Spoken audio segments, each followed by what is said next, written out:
This was a topic that we were talking about, I think yesterday, Masay and I, or the day before, something like that. We're talking about fire. That is the absolute rarest ingredient to find in an artist. Like, not just passion. I'm talking about some flames, some intensity to get you to that level, and it's just like, how many times in our lives do we actually put in 100% into something? Not just 100%, stupidly just running straight into a brick wall that won't do anything, but 100% in everything, keeping everything balanced, taking the right amount of sleep, and just going at 100% efficiency so you could just keep going and going and going and going. It's super rare. And so I want to start off with this stream with a little bit about, how do you guys stay motivated? Let's talk about that first. How do you guys specifically, we could start off with John, like, how do you get that intense fire in you to kick some real butt, not just make it, a little bit? Right. That's a good question. Yeah, I love it. You sound, I mean, the way you described that was like crazy passionate too. Like, you sound like you're on fire, man. Definitely. I feel it. I know. Me too. I feel like that too. I'm that kind of person, just like all the time anyways, but I think for me, like, a lot of times people, when they see really, really good work, really, really good art that someone else is making, like, I've noticed a lot of people will get depressed. They're like, oh man, like, I like that, like, I suck. They feel like I'm really bad. And, when they see someone else doing something really, really good, that gets me like just completely fired up when I see something really good. So, because I want to do it, because I'm like, dang it, like, that guy can do that, or that girl can do that. I'm like, I want to do that. You know what I mean? Like, I want to be able to do that. I'm like, I need to go work harder. Like, and so I do that. I go to the museum and feel that way when I look around at the paintings, or I'll see something, some illustration that someone did online or whatever, and it's just something that just totally blows your mind.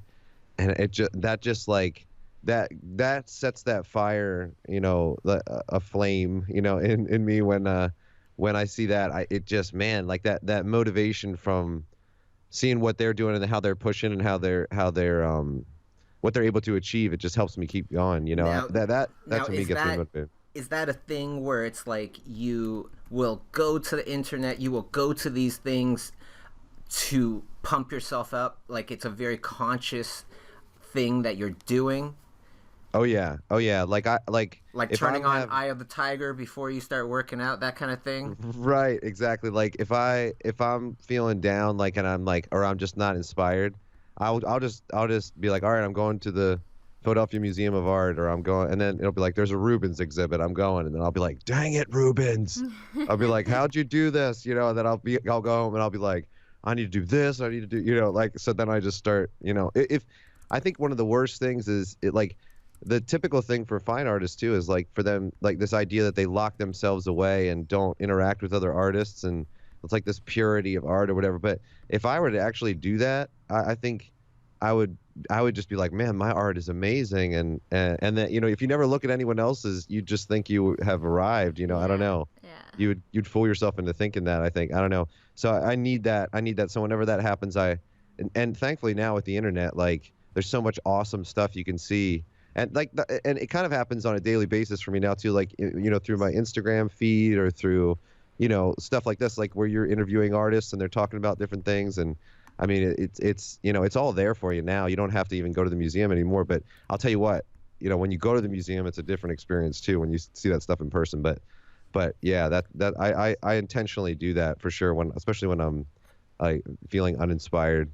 Yeah, and I totally, understand that. But when I think about, especially now, in this at this time in the year where it's cold, it's like harder to get your butt to go to the museum. That's true. What do you do? How do you psych yourself up? How do you get yourself to do what you should do? Yeah, I mean, well, there's a lot of stuff you can see online, but I don't know, man. I think, like, I start getting involved. So, like, watching watching your live streams, watching other people's live streams, like just I actively start seeking out ways to see other artists, you know what I mean? So it that gets me totally pumped up. Like when I see other great work, because I think I don't look at it and feel like I can't do that. I may not be able to do it right then, but I look at it and I'm like, I could do that, you know? And so I just find ways to, to seek it out, and I have a lot of those already like built into a lot of what I do. I can just go to all those resources that I have. So, I mean, I think it's why everybody's here at the stream. I think it's why they come week after week too, and they actively want to, even when they're sick, they need that, they end up needing that shot of adrenaline from Bobby Chiu, Hey, and even if, John's sick, he's still on the stream. So what's up? Right on. And what about Masae? What do you do when you don't want to do something? You just unmotivated, and how do you get yourself motivated? Get that fire in you? I think, well, I feel lucky to be working in the studio, so, I guess, like, on the weekdays when I come in, like, even though some days I just don't really want to do art, it's like seeing how like you're always fired up, and like Kay's doing, and then I mean both of you guys are doing amazing work, and then Rochelle, she's like waking up early, like hearing that she wakes up early, and then she stays on Wednesdays to do like art as well. I think it's just that like the people surrounding you, if they're the community, I think that's like really important. So like what John was saying, how you kind of just have to seek for that, like those type of artwork, and just get inspired by those. So I think you really have to, I mean everyone's different the way that they get inspired, but I think for me what really gets me pumped is just being surrounded by like-minded people. Awesome. For me, maybe this will help some of the viewers out there. Imagine the number of days that we have in our lives we're dependent on how we used each day. Believe that, and how are you going to spend today? Right. If you knew that, if you knew by sitting on the couch eating potato chips and passing out with the potato chip bowl on your belly, that is going to affect how many days you will have left, you will never do that. Right. Yeah, and I like how you said like, what in your life have you like put your 100 and like maybe like 50% in? And when I thought about it the other day, and I don't really have anything that I was so like there's few on. of us. There's very little, there's very few of us that will ever be able to say, yeah, I feel like I went pretty much at 100% this whole year or whatever. And we all kind of know, we can all kind of imagine the amazing things that we would be able to accomplish if we actually did go at 100%, even just for 1 year in our lives. Right. Right on. It's true. It's true. It's true. It was a little bit more pure for me when I was training. I feel like I have a lot of things pulling me in different directions now, but when I was training, it was like just one thing on my mind. So I literally worked like 8 hours in the morning, worked like 8 hours at the studio, and went to sleep, and then got up and did it again. But even then there were like some days where I was like, I just felt exhausted. And so I would stay back. My wife would be like, that's the days she would be like, come on, get up. She'd be like, go to the studio. I'd be like, all right,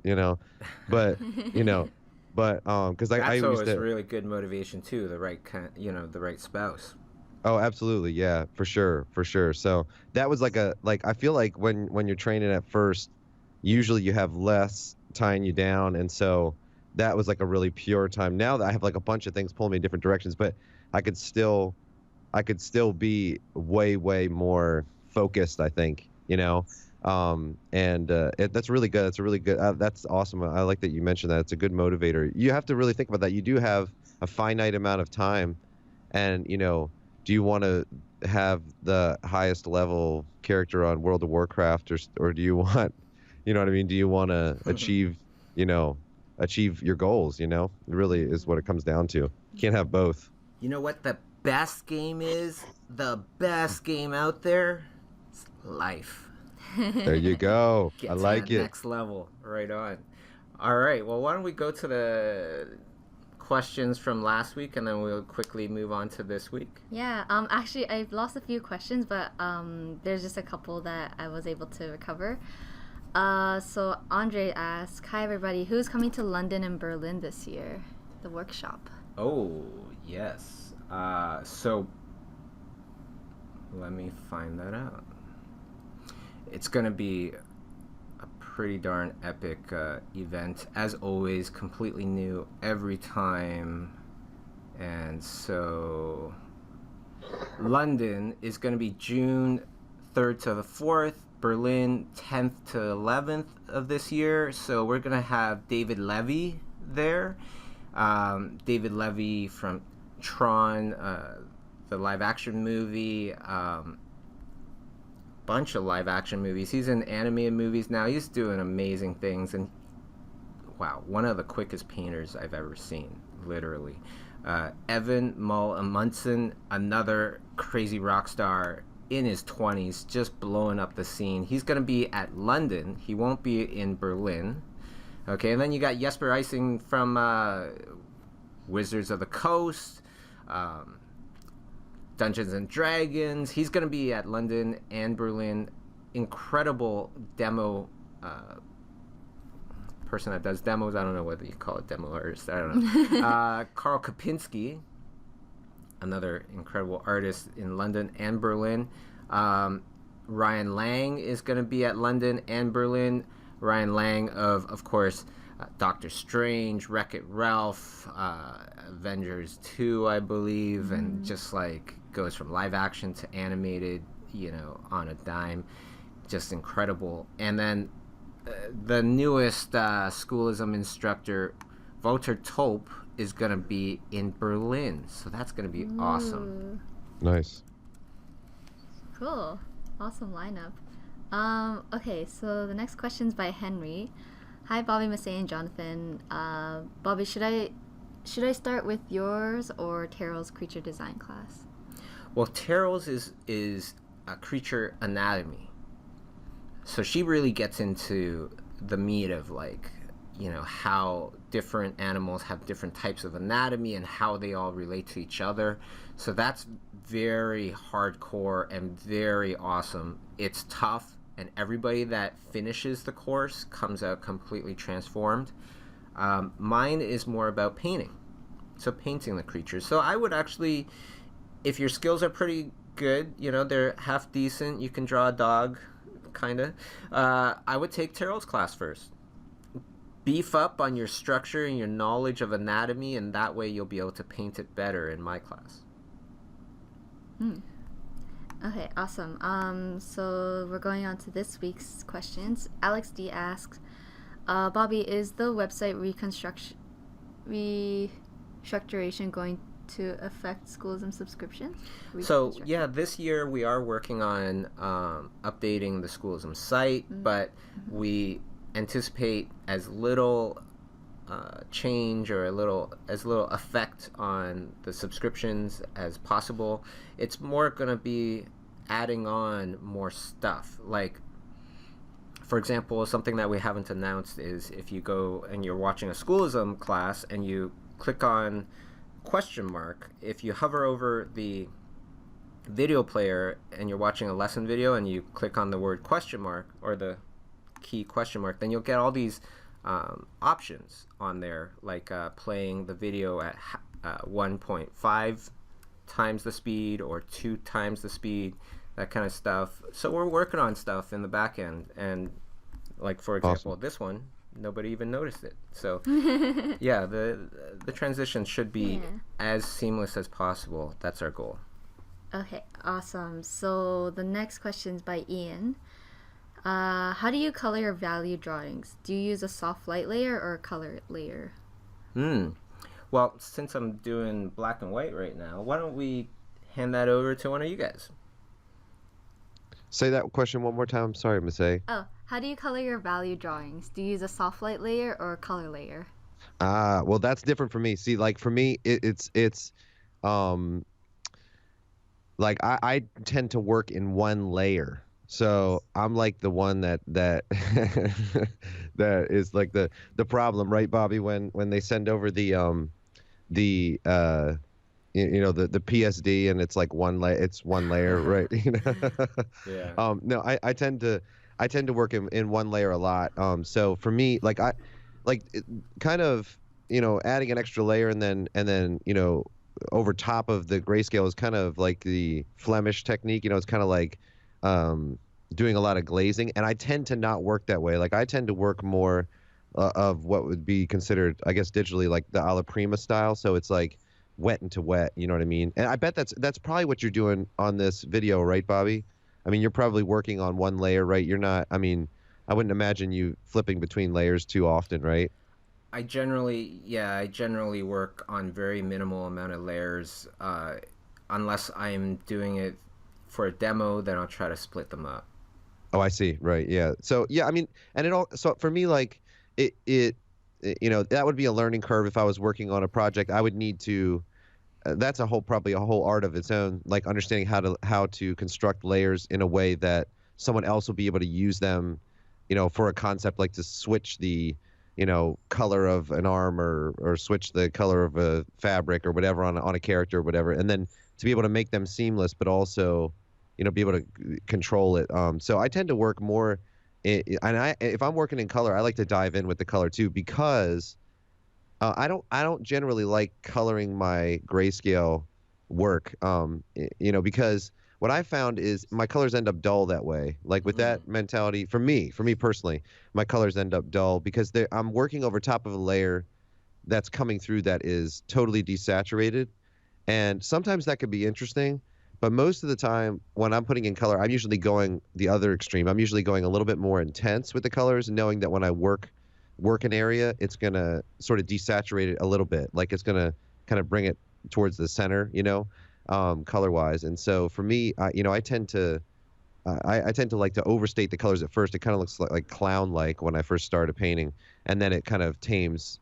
All those colors get tamed down a little bit as I work in each area. So for me to start from grayscale and then to work up, it's like this. It would be like a real Herculean effort to try to get the color where I want it, So, yeah. So I'm probably not the best, I guess, to answer that, but No, yeah, for me, I like to. That's a great answer. Oh, Yeah, go sorry. ahead. Go ahead. No. Go. No, that's fine. Yeah, yeah. So I mean, so for me, I like to go in real strong with the color, and I guess for me, if I'm working in color, I treat it a little bit more like an impressionist would, I guess, where you like get the relationships of the color and just slam them, and then deal with it after that. I don't know. Yeah, like I do things a little differently. I'll just more like concentrate on the values first, and then I'll colorize the whole entire thing so that it looks more like a traditional underpainting. Hmm. And then I would introduce the colors on top of that, just because that's how it makes the most sense to me with the way that I would just paint traditionally. Hmm. I generally would start off with a monochromatic, underpainting where I'm just focusing on values. Yeah. Say you do things a little bit more differently, right? It's like more like Dice and Robert technique right now. Oh yeah, yeah. I'm like taking the self-taught course just a bit on my own time. But when I do paint, I often start with color, but there's an option in Photoshop where you can flip from color to black and white. So when I feel like there's something off and I can't put my finger on it, I just flip it to black and white and see like, oh, this part the values are too close together, so that's why like something that I want to focus more on doesn't pop up. So like, adding a darker value, helps bring that out. So I think it's like a Control Y option. Well, that's a really good Yeah. kind of thing to talk about, because a lot of times, especially like people are starting to paint, they don't realize that things are actually blending in a lot because they're just so concentrated on that area, and they go, okay, well that one's pink and this one's brown, so yeah, I could tell the difference, but you can't really tell the difference when you're looking from it from far away. So Right. that really helps. Yeah, for sure, for sure. That's interesting. Now when you go to lay down color, Bobby, on top of that, do you try to unify it with do you sort of do like a wash kind of a thing where you would unify it, or do you start dropping in sort of in each area? Do you drop in like sections of color that would relate to what should be in that area later? Like, what's your reasoning? I Yeah, I try not to do too much of that unifying thing because then I feel too locked into the silhouette that I made with that Mm, unifying color. yeah. So I do a bit of that, but also I try not to make like a solid silhouette. So I'll feel better about if I color outside of the lines or I shape things in, things like that. Um, yeah, and generally I'll just start off with more of like trying to paint everything like it's ambient light all over the place, like overcast lighting, so to Hmm. speak, like nothing harsh, and then I'll bring in the kind of like the flavor of the light that I want in there afterwards. That way I can Mm. change things. I can change the mood of the lighting very easily because it's on a separate layer. Interesting. Yeah, that oh, that's cool. Yeah, I like that idea. That's cool. Yeah, you can like, you could, so you're actually kind of, so you're kind of starting from the mid range out, right? You kind of go from the midsection outwards value wise, is what you That's mean. right. Yes. Yeah, that's like Sargent, man. That's how Sargent would work too. Well, I He got would. that. I also got that from Dice Tsutsumi and Robert Kondo's painting with light and color class. Oh yeah. Hmm. I Yeah. haven't got to that list. Like I was doing it by myself before the class, but once they started doing that, it really kind of solidified uh, what I was doing. I Right. wasn't really even realizing the method or like the direction that I was going in. If Hmm. that makes sense. Hmm. Yeah, totally, totally. Okay, cool. So the next question's by Abhinav. Hey Bobby, will you have a workshop in India? I would love to. No plans just yet. Something that is somewhat closer, but not the same country. We have been talking about Pakistan. Oh. Yeah, I would love to go to either one. Very different places, but I am hoping next year, perhaps, that we do something in Pakistan. Nothing confirmed. Awesome. Okay, so the next question's by Jomar. How would you recommend to an artist how to balance his time with pieces and studies? Been struggling with balancing my time. Mm. Well, I could go first with that. Like, I just nowadays I'll look at my to-do list, and because I have so many things on my to-do list, I'll look at the next day and I'll block out sections of time for those things. So because otherwise, if I just have a bunch of topics on my to-do list, sometimes you start working on one and then you don't want to stop, right? So it's very hard to kind of change gears. So by blocking out chunks of time in my like daily schedule, it forces me to change gears. Yeah, for sure. I mean, that's what I was gonna say. Is like, one of the things that stuck with me a long time ago. If you know the band Dream Theater, John Petrucci, the guitarist from Dream Theater, whether people like that band or not, he's just like crazy. He's so crazy good. And I heard him talking about how he got good at guitar, and he would plan out his practice sessions. So he would be like, all right, he broke down like what was required to be good at guitar doing what he wanted to do, right? So he was like, and he broke it down like into specifics, like these particular picking techniques or like these particular like stretching techniques or and so then he'd be like 10 minutes to here, 20 minutes here, then he'd be like 2 hours doing this, and it was like this routine.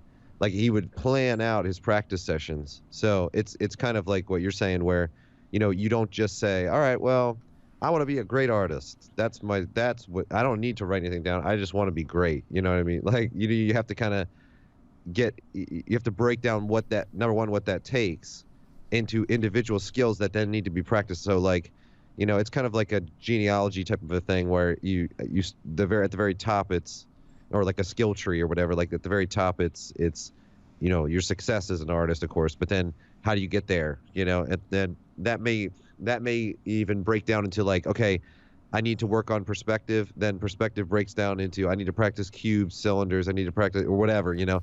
And so then you say, okay, 20 minutes each Tuesday morning I spend making cubes, and like, you know, or making cylinders, or drawing hands, you know, out of simple forms, or like, or whatever, you know. So you kind of break it down, and I'm actually in the process of doing that right now. I'm redoing it because there's a lot of things that I want to work on and a lot of things I want to accomplish. So I'm in the process of redoing that and kind of building a structure so that I can just follow that and know I can get there. Yeah, that makes total sense, because also it's like you're a busy person. You got a job to do, you know, and it's like, okay, you have these jobs, you have these things that are, you know, that need to be done soon, and there's urgency there. So then a lot of us will kind of put down the other stuff, the stuff that, like the practicing, learning, Right. those kind of things that would actually excel your life, you know, give you Right. skills that you don't have right now, which would actually give you more opportunities because Right. you Right. develop those skills. Yeah. A lot of times we get caught in this cycle, right? Yeah. We're just doing stuff that we need to do now so that we could pay the bills, pay the rent, and stuff like that. And that's just gonna keep us on that treadmill. Exactly. And that's the thing. I mean, and that's for me where it's cool because I'm starting now. Like I pursued the fine art side, and I've always hung out with illustrators and concept artists and stuff. But now I'm I'm pursuing the more imaginative side. So now I'm having to sort of start over. Not really start over, but it feels like that. You know, sometimes like I'm having to kind of design that whole side of it and build it up. And I'm trying to go from the ground up and build that foundation because I think I would really like to have them both gel in my work so that the paintings that I'm doing are sort of a, you know, like a combination of both of those things. And so I'm with everybody else that's, you know, that would be going through this as well. I'm redesigning the way that I'm learning this whole other side of things that's not going to be actually financially productive for me for a while. You know what I mean? So I have to figure out a way to build that side up and really do it, you know, correctly and get the skills I need while I'm doing this other stuff. So it's you know, it's interesting. Yeah. Cool. For me, I actually like to wake up a bit earlier or at least I'm trying to wake up earlier in the morning to do like, you know, space studies or like structure studies, and then later I go into work, do my own work on the project, and when I come home, that's when it's like a different type of study that I do. That's not like face. I would maybe do caricature or anatomy, or even just like, you know, draw for fun, or like do studies of other drawings or paintings. Right on, Miss A. You got Yeah. fire. That's what I'm talking about. That's right. That's that burning fire. Yeah, I actually tried. I just bought this alarm light yesterday, and it worked like a charm. Oh yeah? Yeah, it was awesome. It's pretty much just an alarm clock that, like, you know, Uses that turns light. on, that uses light over the span of like 30 minutes to 40 minutes. The room, you know, lightens up, and then it just like your body naturally like wakes up to it rather than a blaring alarm. That, Does it do like shocks bird you. sounds or anything? Yeah, it does. I like that. Yeah, it's like I a know what you're talking calm, about. nice way to wake up. I wear an eye mask now to like get to sleep even quicker. I just really like the pitch blackness of it all. So yeah, that alarm doesn't work for me anymore. Dude, that is awesome. We need to see a picture of what does Yeah. yours look like? I'm What just does yours look like? imagining it with an eye patch. What Just my like that. my eye mask? Yeah, does it have like teddy bears on it, or what does it look like, man? It's got, yeah, it's just black. I was gonna make up something, but I was like, forget it. Well, black is pretty sweet. That's like ninja style. You know what I mean? That's like it's like Teenage Mutant Ninja Turtle style kind of, you know. That's like Snake Eyes from G.I. Joe. There you go. Right. There you go. Right. That's awesome. Okay, so the next question is by KJP. Hey John, would you fight me in an MMA match? And if I win, I get to come to your studio and you teach me how to paint. Yes, sure. But you have to know, like that makes me nervous because he's number one, he's like he seems really, really confident that he's gonna win. And so yes, totally. I would. That would be really fun. But you have to know I'm a white belt and a Muay Thai initiate. But you know, like I'm just starting, you know. But I would be glad to do it. Let's do it. If we do that, we have to film it and and it'd be fun. But you could come and if somebody's passionate enough to say that, and if you were willing to do that, you could come and if you get out here, I'll teach you how to paint. You can come for a day or two. Anybody, I mean, you have to work it out with me and stuff, but if you're that passionate, man, yeah, I'll help you. That's a great pitch. That's a really great pitch, KJP. You know, got right? John's attention. You got this invite now. That's awesome. You know what that reminds me of? I don't know if you know this person named Cole Eastburn, John, but he's a fantastic, incredible artist. And back in the day when he was trying to get into the Massive Black Atelier or Safe House Atelier, whatever it's called, he sent in an email saying, I will do anything to get into this atelier. I will even get kicked in the groin if you will just let me in. And of course, that's the wrong kind of email to send to Massive Black Crew, because those guys, exactly. Those guys just jumped on it. Oh yeah, no. Oh yeah. They just jumped on it, and then they're like, yeah, okay. And they sent this very formal letter just saying, yes, we will accept your, application if you do get kicked in the balls, and please send us a video of such with, I think they said something like wearing something that you can tell there's no cup. Oh yeah. Oh no, that's awesome. But it was worth it. I'm sure it was worth it. And then he did it. He did make a video getting kicked in the balls, and guess who kicked him in the balls? Who? The young Carlo Ortiz at the time. Oh, no kidding. Yeah. Really? I remember That's this story. hilarious. Yeah, Carla was saying this in her interview. That Later on, Cole Eastburn, he gets into Blizzard. He's doing extremely well for many years now. Carlo Ortiz has, worked on many different things, Jurassic World, all this kind of stuff. Also designed Doctor Strange. Mm-hmm. Awesome. I didn't know Carla did that. Fire. Carla did that? Yeah. Yeah. Oh, that's awesome. That's awesome.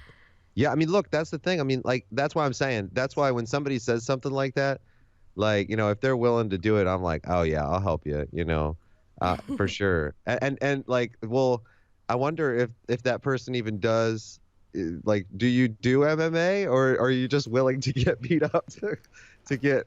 That would be awesome if he was just willing to get beaten up. That's a whole nother level of determination. Right, I know.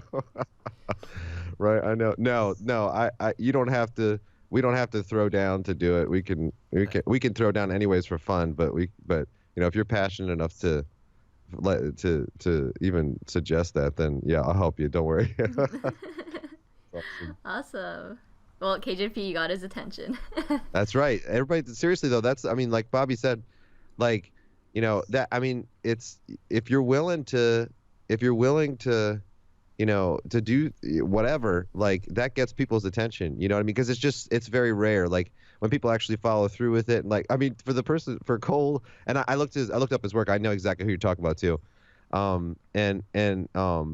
For him to be willing to actually then send the video and do it, then he's got to do it. You know what I mean? He knows he's got to do it. It's awesome. Yeah, it's awesome. Really, really cool. That's the fire right there. That's right. Exactly. So that's what you got to do to get yourself motivated. Just you got to, kick yourself in the ball. Kick yourself in the ball. Okay. So next question's by Holly Rose. Should I take a break from studying to produce some portfolio pieces before the Florence workshop? I'm an intermediate artist now and have been trying to focus on studies lately.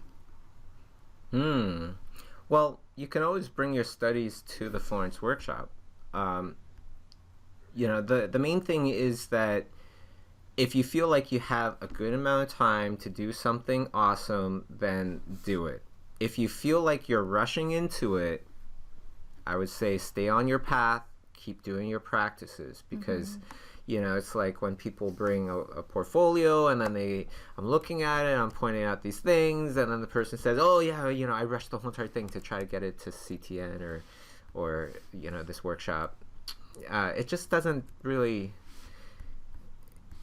you know, it just doesn't really do much because you already know your problems. You see that you rushed it. It isn't in, you know, it isn't your top stuff.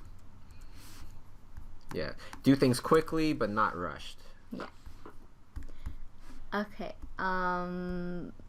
So the next question's from Ami. Do you see a problem with having an artist pseudonym? I struggle between having one or not. Could it be a problem as a professional working in a studio environment one day? Not as long as you embrace it, you know, like mine was Digi for many years. I didn't embrace it, you know, so I just go by my own name now. You know, back in the day, it for me anyways, I'd love to see what John thinks about this, but back in the day, it was almost like, oh, why are you putting your real name? You trying to like show off or something? Yeah, right. I know. Yeah, that's funny. That's how it used to be. Oh, yeah. Yeah, and Jonathan's name is Mind Candy Man, right?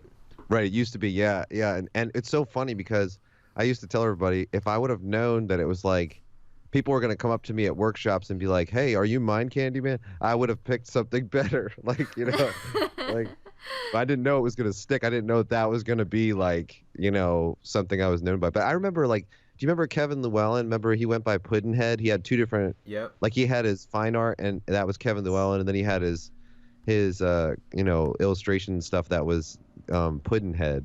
And so, yeah, that was like, I remember that. I think that's kind of gone by the wayside now. I don't know if people like a little bit more at least. Like some people have that, but like Sparth even now goes by Nicholas Bouvier. He doesn't. I don't think he ever. Does he sign it Sparth still, or you know? I don't know. I call him Sparth. Wait, sorry. Yeah, what's his real name? Nicholas. Oh, I didn't know that. Yeah, yeah. When I saw him, I was just like, oh, hey, Sparth, you know. And, yeah, I feel funny, actually, calling them by their real names because that's how I knew them. Like same with you know, Justin Coro Kaufman. I call him Coro. You know, I don't call him Justin. I just call him Coro. Or Bruno, I call him Knox. Right. Yeah. Right? Yeah. These totally. guys I are know. old school names. If you guys don't know, you gotta look them up because they're insane artists. But yeah, I think they all go by their real names now. Mm-hmm. Yeah, I don't think you need to. I don't think you need a like. But actually, sorry, the Black Frog. You remember the Black Frog on conceptart.org, John? Yeah. Yeah. Igor Albin Chevalier. You know, so if you got a name that's kind of like hard to pronounce, then I would probably go with a pseudonym. Yeah, there you go. That's good advice. Yeah, you know, if you have like a Polish name and everyone's gonna butcher it, you know, then you know, then just name yourself like Squishy Worm or whatever, you know. Now, Masay, your name is you're the only Masay I know. Yes. Did you ever think about, oh, maybe I should change it? I did, but then there's also that, I also thought, oh, there's not really any Masays, or not that I know of, in the industry yet, so maybe I have a good chance of my name being, like, you know, memorable. And yeah. So. Definitely. Yeah. And it's not like it has, like, 7 syllables. Yeah. Right. So it's a lot easier. Right. Okay. And it has an exotic flair, which is always good. Aw, you know. Thanks. And it, you know, no. I mean, yeah. If your name, you know, it's funny because I was at a restaurant and it was a Chinese restaurant and the lady, I said, what's your name? We started talking to her. She said, well, it's Pamela, and I was like, no. I was like, what's your real name? And she's like, I was like, it's not Pamela. She started laughing. She goes, and she said this really long thing. I was like, okay. I was like, well, I'm going to try that. And I you know, I can't remember what her name was now, but like when I went back, you know, later I said her full name and she was like, whoa, you know, but I could feel for her because it's like, you know, if she tells somebody her name in American's just going to totally butcher it. You know what I mean?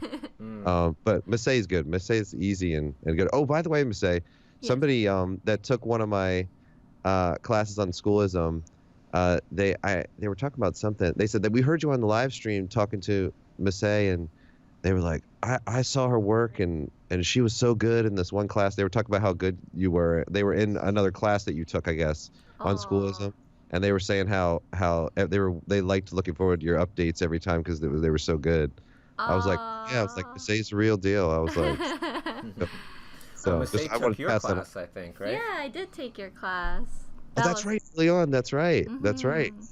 I Hey, you really rocked enjoyed it. that. That's right. I forgot about that, Miss A. I totally forgot about that. Yeah, you rocked it. You did good. Thanks. Mm-hmm. It was a challenge, but it was a fun challenge.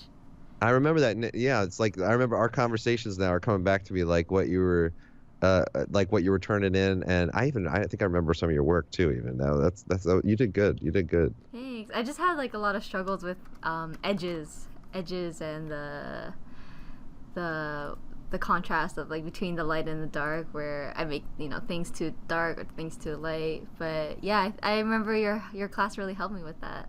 That's good. That's really good. Yeah, the subtleties of like those the concepts themselves are it's fairly easy to understand, but then putting it in practice and getting all those relationships exactly right is it just fine tuning it is very very difficult. It's very difficult. It Takes a lot is. of time. It's a Yeah. different way of working too, like a different way of thinking than people are used to. So you know that when you took the class, really you hadn't approached it that way before. So for somebody that hadn't approached it that way and then to kind of just be thrown into it and do it like that, you did very well. You really did. Oh, thanks, John. Yeah, sure. Okay, so I guess we can go to the next question. By Master Potatster. How do you keep this? Sorry, how do you keep same amount of energy throughout any project, and how not to quit if you feel you're losing yourself? Okay. How how do you keep the same amount of energy in Well, like during how the to keep the project? intensity Yeah, up, and right? how not And to quit I think yourself. that's what we were talking about in the beginning of this is Yeah. like you gotta build up that fire in whatever way possible. Um, so I think we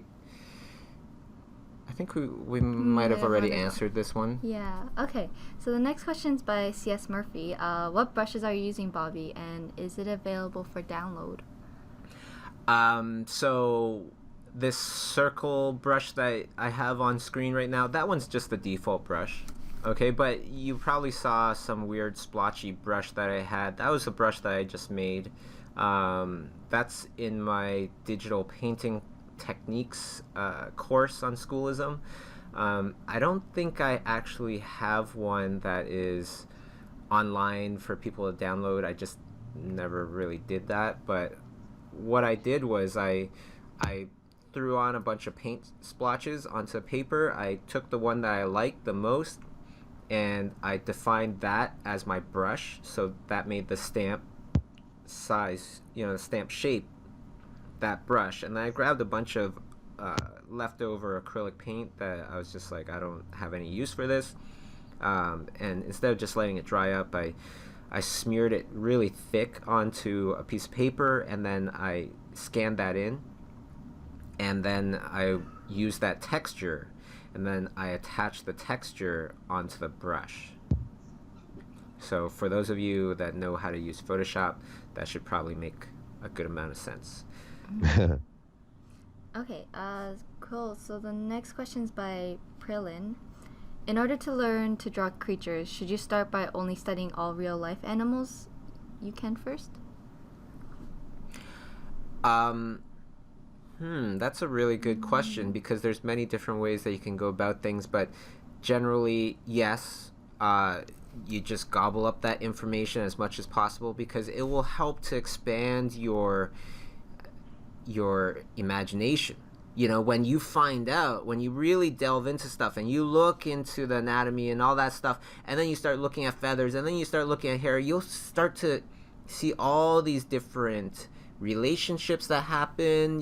Like why do whales' teeth look like that? Like some whales' teeth, it looks like a bunch of hair. Sifting the krill and all that stuff, catching it in their teeth. Caribou teeth or caribou hair. The outside of the hair is actually it's hollow. Huh. They I have, didn't know that. That's weird. yeah, they have hollow hair because not only does that help with like keeping themselves warm, I think, but also when they're in the water, it helps them float. Huh. Oh, interesting. Ah. Yeah, boom, knowledge. That's awesome. That's really cool. You know, so you learn about these things, and then you're like, oh shoot, you know, yeah, if I made this creature, I made it with these big weird horns, but all the horns, they're hollow, and it's to help them fly in the air because they, you know, have some sort of floaty kind of gas in there. When you design for a movie or a game or whatever, Bobby, like does the science and like the functionality, does that come into play quite a bit? How much does that come into play as opposed to just a cool design? It always comes into play because, especially when you're designing very fictional things, you want to ground it with something that people can relate to. Even if they don't totally know it, they can still relate to it, and it makes it so much more believable. Like Star Wars, Buck Rogers is around the same time. You know, when these two movies came out, and you know, some of the people are like, "What's Buck Rogers?" But I you know, you right? can look it up, and you can see why it was more forgettable. Right. You know, the Star Wars universe, it's like they will use a lot of stuff where it doesn't need explanation. It looks like it's lived in. You can tell that, you know, these switches do this, or, you know, how different things work. There's a Right. purpose for the designs instead of just being cool designs. And that's what Buck Rogers was kind of. It was just a lot of really cool designs as opposed to Star Wars, which it was like, it was functioning and it's believable. To get that in there, you got to put in something that people can relate to and go, oh yeah, yeah, I understand that. That's kind of like same thing in life. Totally. That's good. It's awesome. Cool. So the next question's by Fitzy. How do you take your How do you take the artwork you see online and learn from it? What things do you think about, and how do you approach learning from it? That's a good question. I think, you know, it comes down to like the intent of the artist and like, well, first you figure out what they're doing. Like, you know, like, was this an illustration? Was it a concept? You know, obviously they're gonna have different goals for that. Somebody that's doing a concept, like, well, a lot of times you'll see something presented as concept art. It's not actually concept art. It's really more of illustration. But, you know, it's like really super finished. And I look at some of that stuff, and you could probably speak to this more, Bobby, but I'm like, that is not probably, they would not have gone that far if that was the true concept art, you know, the initial ideas and stuff. But you know, I think you evaluate what their goal was, and then you evaluate how they got there, right? So you kind of have to like break it down and get inside their head. So, you know, if you're looking at like a Nathan Fowlkes composition and you're like, how does he compose like that? You know, how does he make really interesting images? And then you see like the stuff that he did for like Rio, right?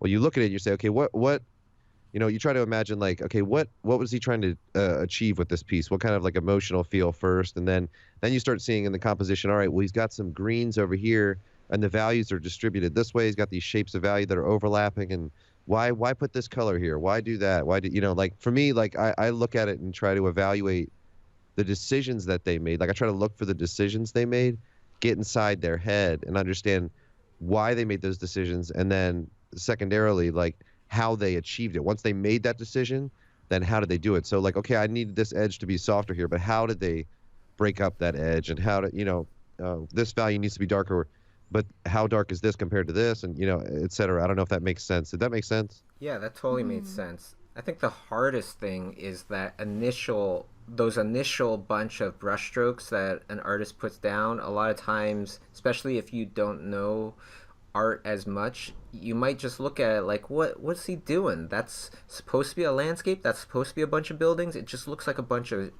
brushstrokes. It looks Right. like a bunch of garbage. And then you keep watching, and then all of a sudden, like a magic trick, you just kind of focus, and then you're like, oh, it's there. I see Right. it. Right. You know, those Right. initial marks, those are the hardest to really understand. And it's Mm-hmm. best way to do it is if you can actually get a teacher to explain it to you, that kind of thing. And that's why I always say, you know, the fastest fast forward in your career, in your education and all that stuff, your skills, is to take a class, not just, looking at photos or looking at great paintings, that kind of thing. That helps as well. But I think we could all agree when you have somebody there explaining their thoughts, explaining every step to you, that's the fastest fast forward ever, and that's what's helped me the absolute most. Like right now, before I tried ZBrush, tried it maybe 3 times, failed miserably every time. So then what did I do? I asked my buddy Justin Goby Fields to teach a ZBrush class on schoolism. And right now I'm working on his class, and through that I'm practicing and learning ZBrush. And it's way easier this time because he just tells me, oh, just use these features for now. And I'm like, oh, shoot, I don't need to worry about the million other buttons there. If I just work on these for now and really practice them, then I'll get better. And it's totally working. That's awesome. Yeah, I mean, totally. Like and I've had people, because I really enjoy teaching, and I've done it my whole career. And I've had people say like, well, I don't really need, I just, there's lots, like this guy, they'll mention people, this guy was self-taught and this guy was self-taught, and I'll say, yeah, I get all that. Like, I totally get all that. I'm like, but like if you have the option, like a teacher's going to give you all the pitfalls and all the, it's like saying I could be a functional adult without parents. And I'm like, yes, that's true.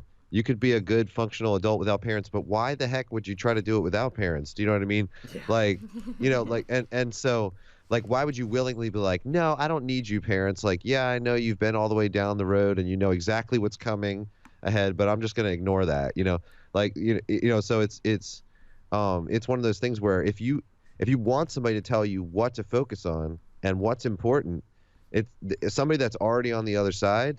They're going to be able to condense down what you need to do, and tell you, like, because that's what everybody says, I don't know what to do. They'll tell you what you need to do and what you need to work on and how you need to get there, and that is so invaluable, because what people don't realize when they're studying on their own is that they don't think about it this way, but you waste so much time studying on your own. You waste so much time and so much effort, so much work and sweat and blood is put into figuring out problems that someone else has already figured out, Yeah.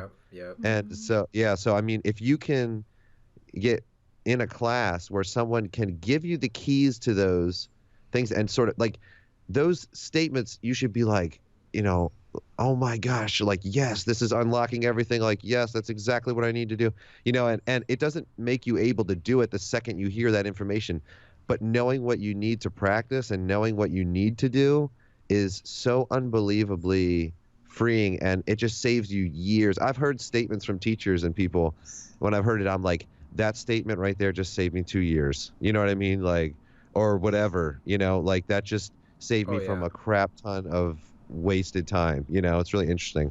Well, that's why we like whenever Missy and I were working on a project, we're just constantly doing very quick meetups. That way we can kind of look at what each other are doing, have any insight. If she has insight on my stuff or I have insight on her stuff, we can tell each other right away, save us a bunch of time. Exactly. Yep. Instead of just plowing through on your own and then realizing, oh my gosh, Yeah, it like, could be weeks. You could be on something for weeks, or you give up on something because of this super small thing that anybody that knows can just tell you, hey, you got this function on. That's why you're looking at it all weird. Right. Exactly. Yeah. It's amazing that way. So, you can't, like, there's 2 things I would say to somebody that wants to just plow through on their own. It's like, number one, you may be able to do it on your own, but you may not be able to solve those problems before you give up. That's the first thing.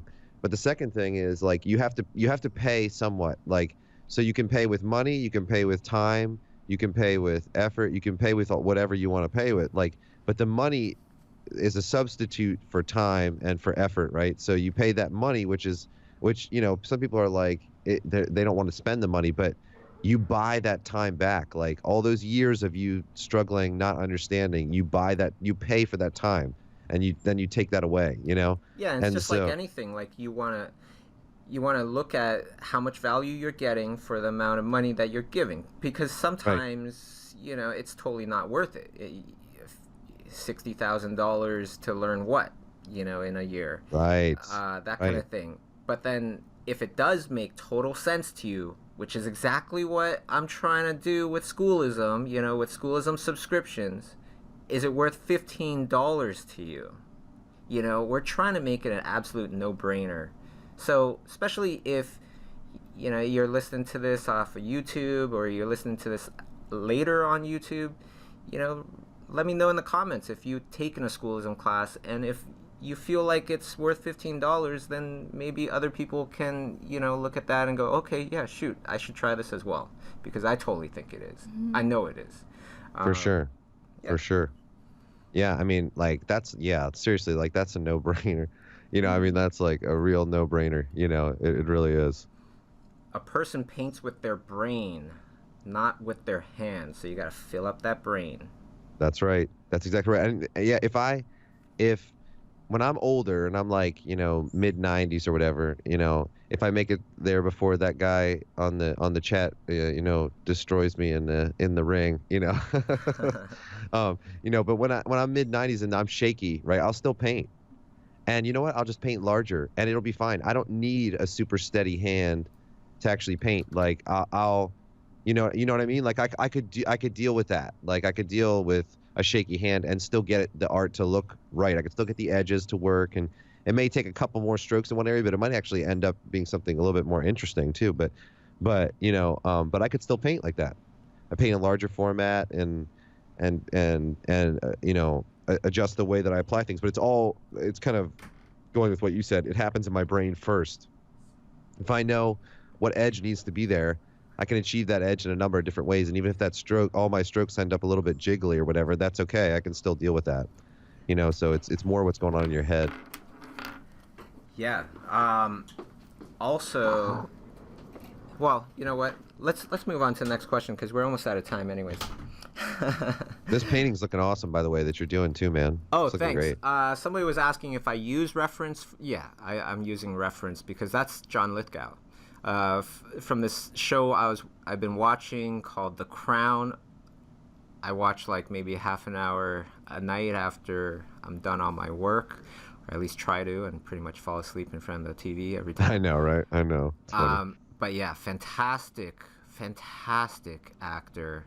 But what I try to do is I try to look, observe, and then try to just figure it out on my own, or take what I learned and observed and try to do it without too much concentrating on the reference, because I'm trying to get into that mode where I'm painting to create something, not to copy something or to analyze something and to, represent it on my page. So the first two, they don't really look like John Lithgow. This one kind of does, but still not too much, and that's because that's not the purpose of the painting. The purpose of the painting is to get more familiar with the situation that I'm painting, the elements that I'm painting, than to get it totally dead on. It definitely does look like him, though. I mean, you definitely would know it was him. Oh, awesome. Okay. Yeah, I think so. I mean, I think, maybe there's subtle differences and stuff, but you can totally pick it up. Yeah, definitely that one with the scrunchy face I found does not look like him. I like the last one I did, because it's probably the last one I did and I was a little bit more warmed up. Yeah. But let's go on to the next question here. How do I practice values in an efficient way? That's a good one. I do talk about this in my class, Essentials of Realism, just saying.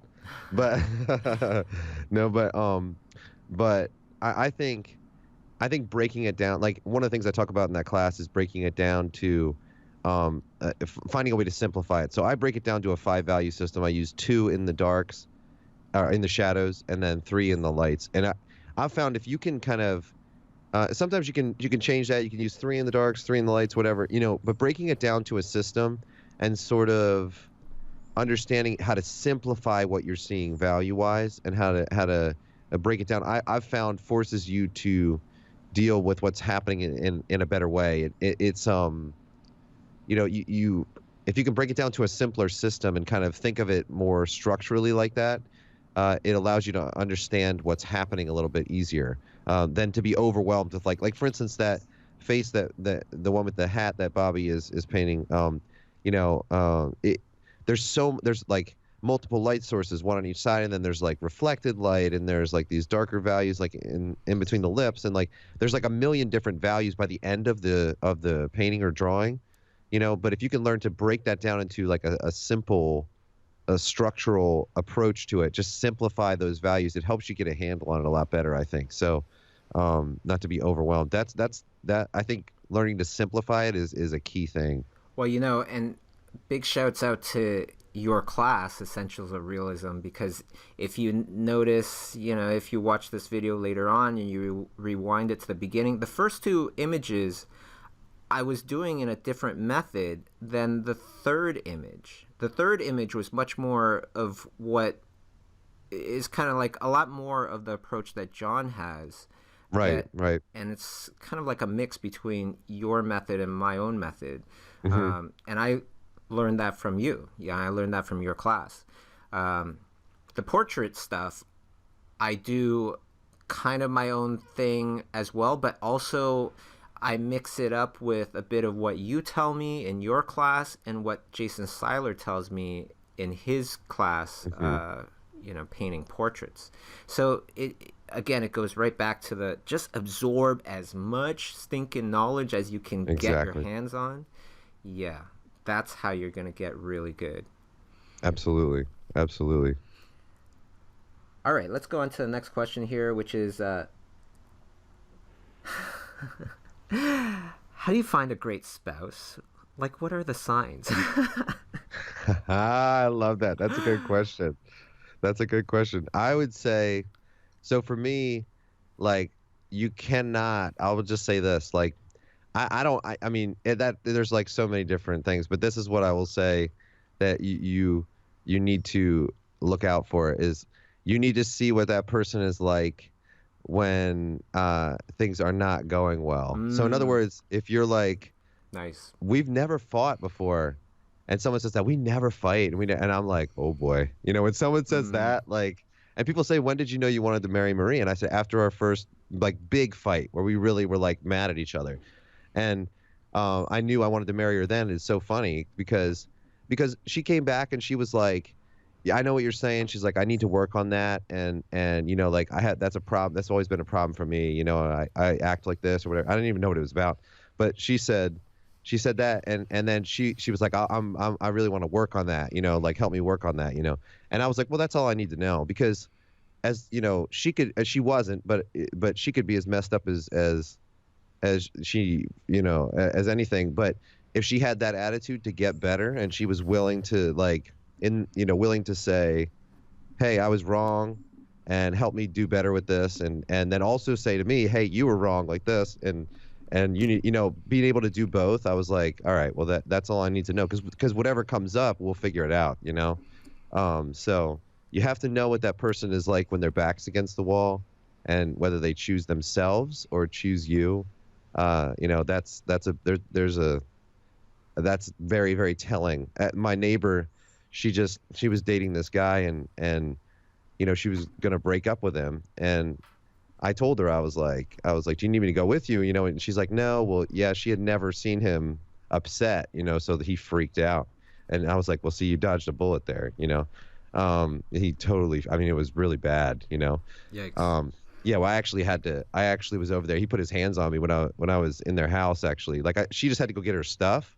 And I said, well, I'll help you get your stuff, you know. And she told him I was coming over and everything, and he put his hands on me when I was, and I kind of postured up.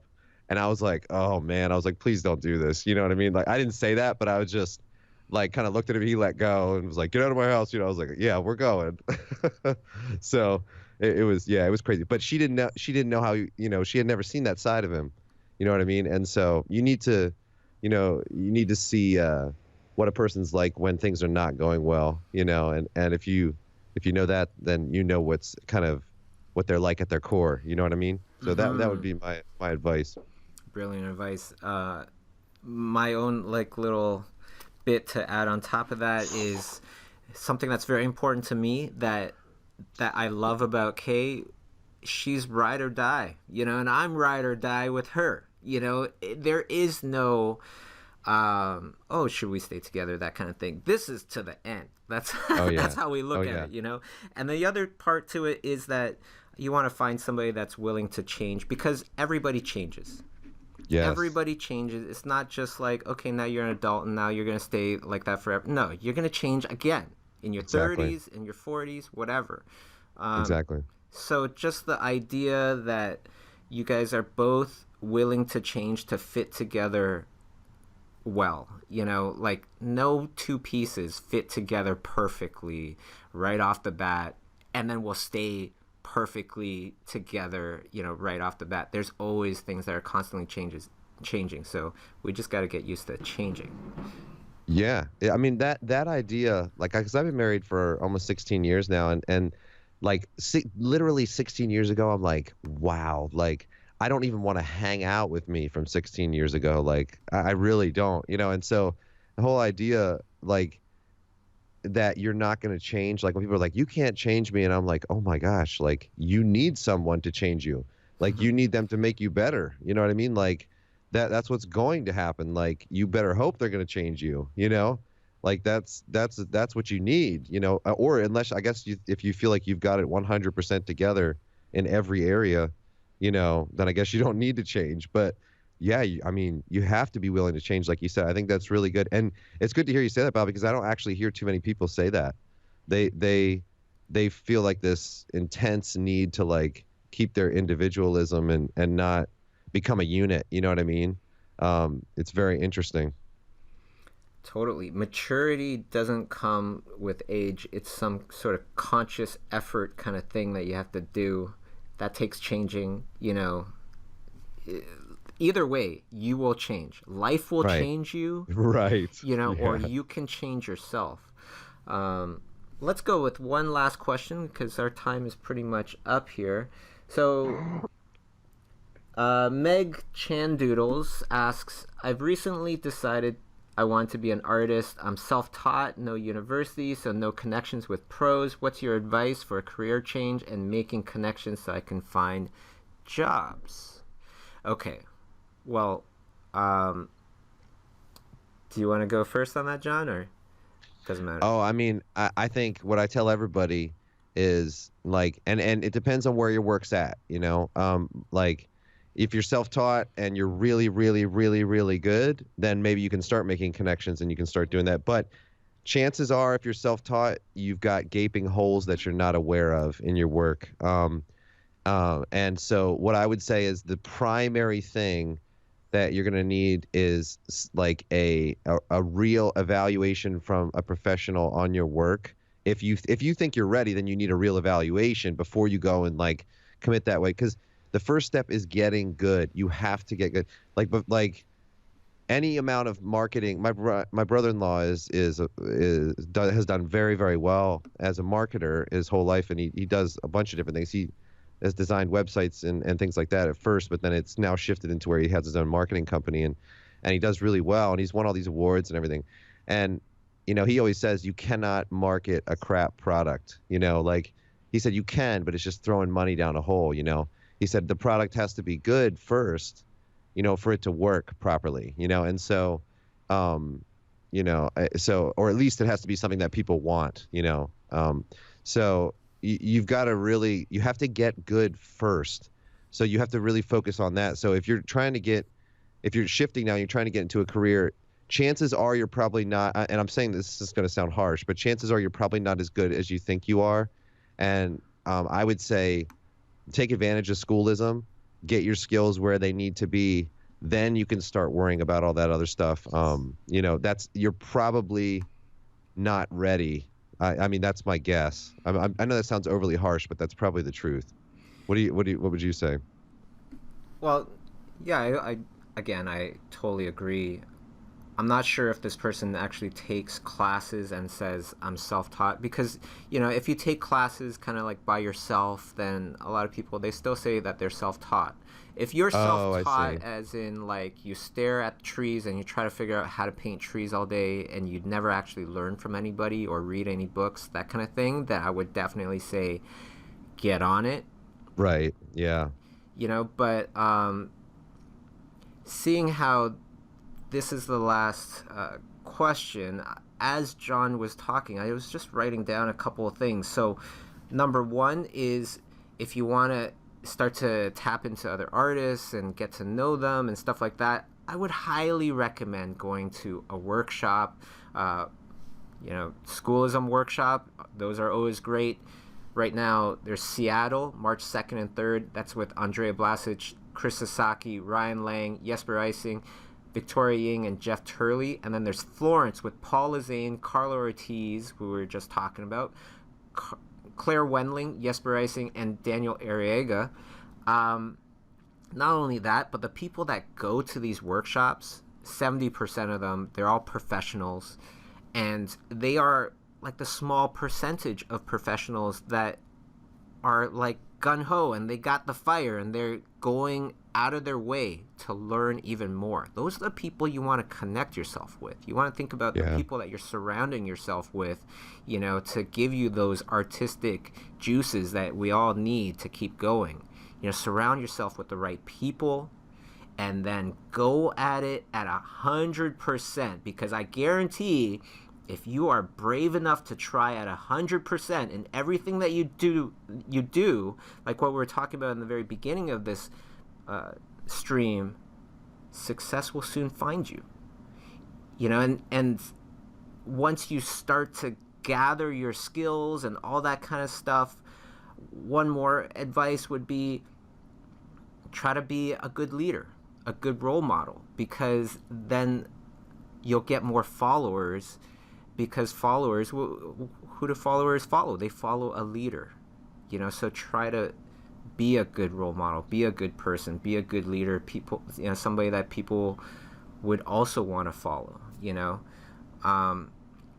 and then when you're studying, I just wrote down here, I was like, don't study things that you can learn, that anybody can learn in a manual, that kind of thing. People don't usually get paid a lot for following a manual.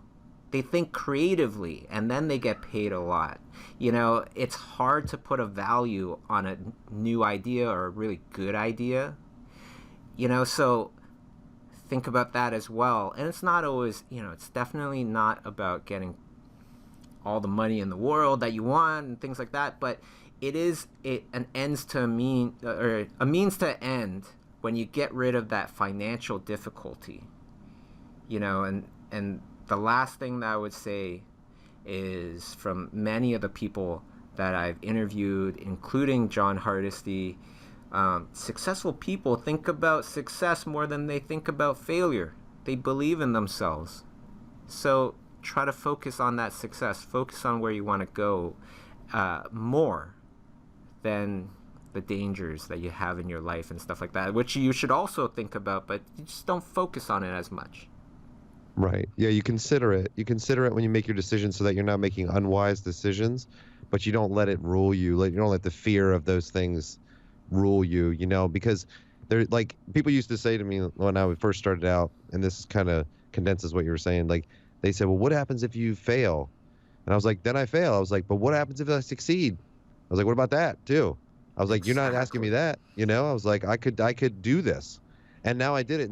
And I mean, they're all probably still doing the same things that they were doing before. Hopefully they like it.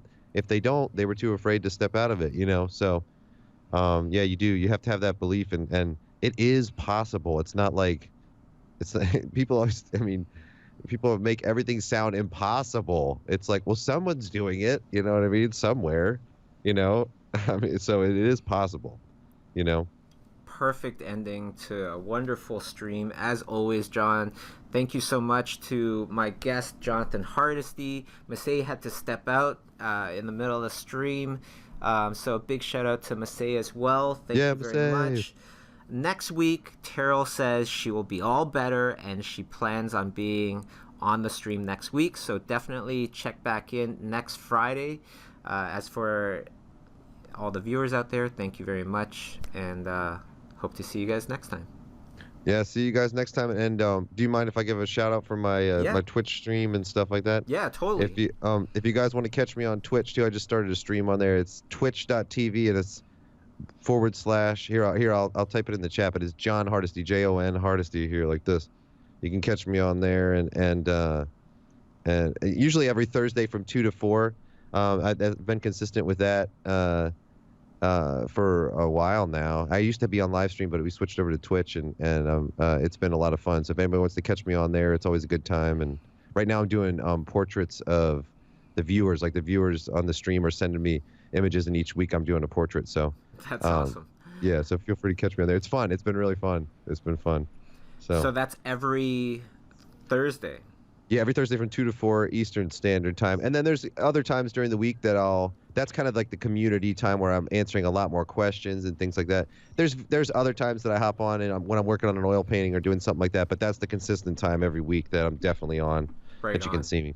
Yeah, so follow John to stay in the know of those sporadic streams as well. And that's right. Yeah, awesome. Jonathan Hardesty, Schoolism instructor, teaches Essentials of Realism. Definitely recommend that. And is there anything else, John? No, that's coming up in February 1st. So if anybody wants to get in on that class, if you want to learn, really it's like a condensed version of everything I've learned about how to paint realistically up to this point. It's kind of the abridged version of that, which is really fun. So February 1st, I do have some open slots for the critiqued version as well if anybody wants to do that. So jump on board. I'd love to have you. It's always a good group. Right on. Personal critiques from John with paintovers on top of your assignments, customized videos for your specific skill level. Can't Absolutely. go wrong with that. Definitely a fast forward that everybody should take. All right, everybody. So thank you very much, and we'll see you guys next Friday. Thanks, guys. Take it easy. Want more to listen to while you draw and paint? Remember to visit schoolism.com. You'll find art courses, live workshops, and over 100 free video interviews with many of the top artists in the art industry. Where do professionals go to keep learning? Schoolism.com.